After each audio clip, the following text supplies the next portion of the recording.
Bonjour, je m'apprête, hop, je la refais, je m'apprête à faire le taureau sur le plan sentimental. J'espère qu'on verra bien les cartes pour le mois de février 2020.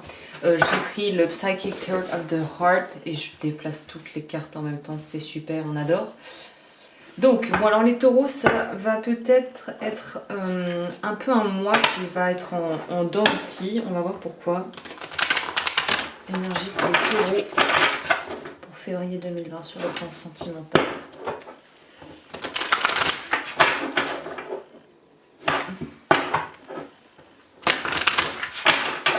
Alors pour les taureaux, je viens de le dire, je prends le Psychic Tarot. Ça y est, je radote. La journée a été longue. J'espère qu'on voit quand même correctement les cartes. J'ai un petit doute à ce sujet. Je vais essayer de monter ça un peu mieux. Voilà. Donc, on va voir tout de suite au niveau sentimental qu'est-ce que le mois de février vous réserve.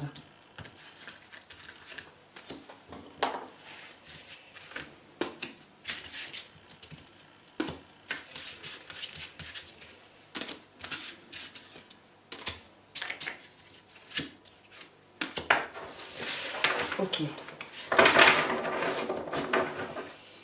On a la lune. Waouh, ok. J'ai sorti un tirage extrêmement similaire pour un autre signe. Mais quand je dis extrêmement similaire, genre presque, je ne pourrais plus dire lequel, mais ça résonne, ça pourrait être soit si tu es ascendant, ce que j'ai noté, je crois que c'est poisson. Poisson ou bélier, si tu es ascendant poisson ou bélier, je te conseille d'aller voir ces signes parce que là vraiment il y a des cartes qui se parlent, mais c'est incroyable. Donc je vais commencer avec le Tao. Donc pour vous, on voit bien que la problématique, c'est façon de parler, on voit qu'une des choses qui va être un peu un challenge pour vous ce mois-ci, j'essaye de vraiment de vous montrer toutes les cartes si possible.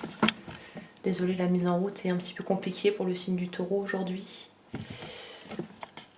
Vu que je publie ça, je fais ça en plusieurs fois.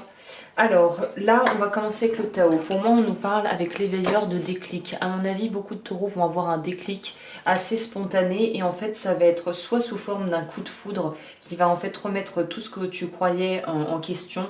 Soit il y a vraiment une idée d'avoir des informations qui vont te parvenir, qui vont en fait être très... ça va être un petit peu comme un tsunami en fait. La première réaction, j'aurais envie de dire impulsion presque instinctive et qui est tout à fait normale et ne t'en tient pas rigueur si tu réagis peut-être de manière un peu démesurée au départ. On va voir avec le tarot ce que pourrait être cette chose, mais il y a vraiment une idée de devoir s'éveiller à quelque chose qui va nous permettre de grandir en fait, et de guérir, et de rentrer dans l'action en fait, de passer à l'action par rapport à des choses qui doivent être faites, soit de commencer vraiment quelque chose, soit de le terminer, si on est dans une histoire où on voudrait en commencer une.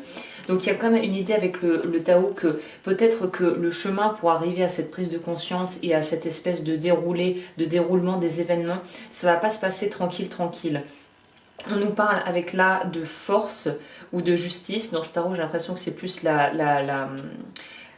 carte de la justice qui nous est présentée. On a 3 arcanes majeures avec voilà la lune. On a Release qui est la mort et on a le fait de se détacher. Donc pour moi, il y a une idée de pouvoir prendre beaucoup plus de hauteur par rapport à ce que l'on vit et de devoir vraiment prendre aussi le temps de se poser, de s'ancrer et de choisir quel chemin prendre. Mais c'est vraiment très étonnant à quel point je prends exactement, j'ai pioché à peu près les mêmes cartes pour un autre signe. Donc c'est que vous devez être dans une énergie similaire où on a besoin de se libérer peut-être aussi d'un sentiment d'isolement, que l'on soit en couple ou non, si on n'est pas vraiment bien ancré dans son couple et qu'en plus de ça on est un petit peu à la croisée des chemins comme nous le présente cette carte, il y a une idée de devoir faire en fait des choix par rapport à des... mais j'ai l'impression que c'est des choix de vie au sens plus large que simplement le fait de devoir guérir de peut-être blessures passées qu'on aurait pu vivre dans son couple ou qu'on a vécu après qu'une histoire se termine, mais il y a une idée d'être confronté aussi à ses propres limites en fait. Ouais. 8. Pour moi, c'est la force. On a besoin de se contrôler. On a besoin, en fait, d'être dans une espèce de... J'ai l'impression qu'il va y avoir beaucoup d'émotions.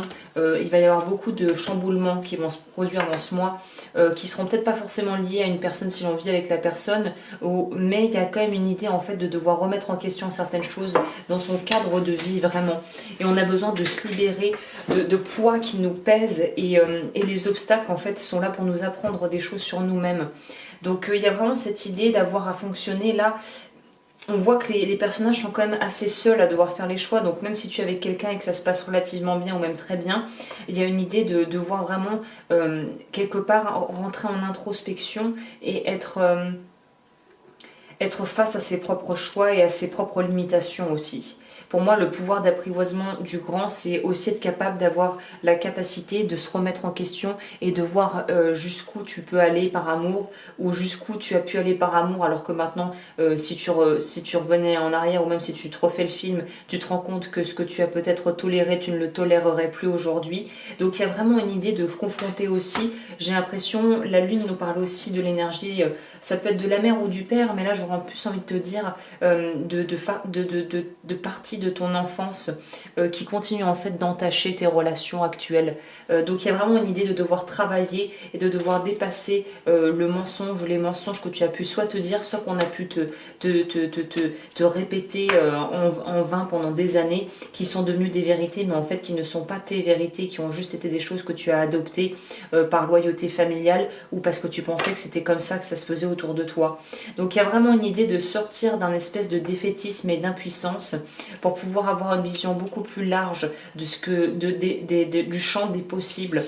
Soit on revient à la maison avec cette carte, soit on la quitte, si en fait le foyer n'est pas ce que l'on désire.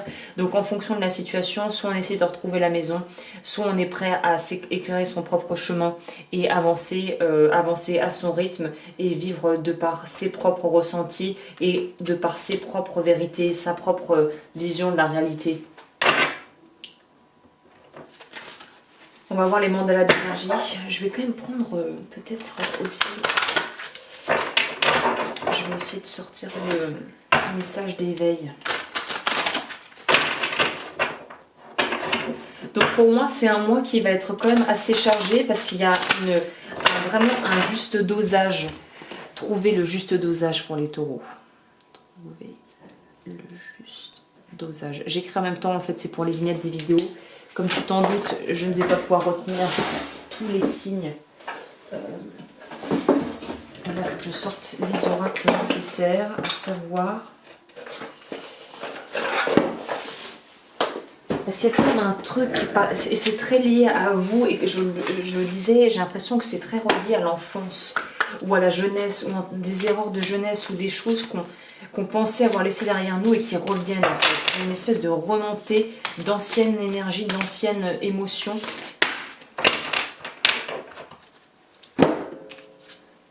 Énergie. Je cesse de vivre dans l'illusion, de la peur et le désarroi des émotions. Par mes pensées de lumière, je rayonne d'une énergie positive. Je transforme tout doute en certitude et retrouve le calme et la paix en tout mon être. Ce qui était mes faiblesses devient ma force. L'appel à la lumière. Même si une partie de moi combat par ses pensées destructives, je prends conscience que je suis plus fort que l'ombre et je choisis avec conviction de faire mes pas dans la lumière. J'avance dans mon apprentissage de la vie, sachant que tout ce qui m'arrive est essentiel à l'épanouissement de mon âme. J'apprends et je progresse car je vois le positif en tout. Bah, j'ai bien fait de les sortir. Ça résume mieux que je n'aurais pu le faire que ce tirage. Si tu souhaites me contacter, évidemment, tout est dans la barre d'infos. Et je trouve que c'est très vrai, c'est ça, vous devez affronter votre peur aussi d'être jugé pour qui vous êtes. Sachant que si on vous juge, c'est qu'on ne vous aime pas vraiment. Tu en vaux la peine, tu mérites de vivre dans l'amour, la santé, la joie, la prospérité, l'accomplissement et l'amitié. Sois-en sûr, tu as acquis ce droit en naissant. Donc il y a vraiment une idée de réaliser qu'on vaut peut-être plus ou qu'on a plus de valeur que ce que les autres autour de nous ont pu nous laisser penser. Et il y a une idée de se recentrer sur soi et de pouvoir vraiment travailler sur l'estime de soi. Ah, vraiment, il y a un gros besoin de travail sur l'estime de soi pour les taureaux pour ce mois. Bah écoute, je vais rester sur ça. J'espère que ce tirage aura pu te guider et je te dis à bientôt pour d'autres vidéos.